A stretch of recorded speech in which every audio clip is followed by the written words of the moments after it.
আজকে আমরা এসেছি মোড়লগঞ্জ কুটিবাড়ি। এটা হচ্ছে কুটিবাড়ি, পুরাতন রাজার যে বাড়িটা ছিল সেই বাড়িটার নাম কিন্তু কুটিবাড়ি। আর এই রাজাদের বংশ ছিল মোড়ল বংশ। মোড়ল বংশের কুটিবাড়ি।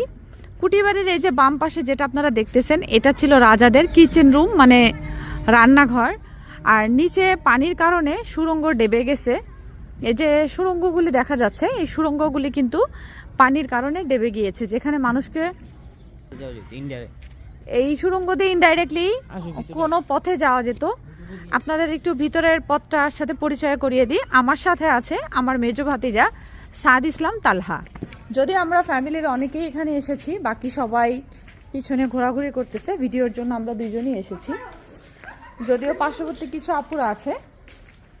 এই যে সুড়ঙ্গর যে পথটা, সেই পথটা কিন্তু এখান থেকেই ছিল, যার কারণে পানির কারণে ডেবে গিয়েছে। আপু আসতে, এই যে এখান থেকে আমরা সুড়ঙ্গতে যেতে পারবো। এখান দিয়ে কিন্তু সুড়ঙ্গ দিয়ে নিচে চলে যেত, পানির কারণে এখন এটা ডেবে গেছে। আপনারা দেখতে পাচ্ছেন এই যে আমি সুড়ঙ্গের ভিতরে যাচ্ছি।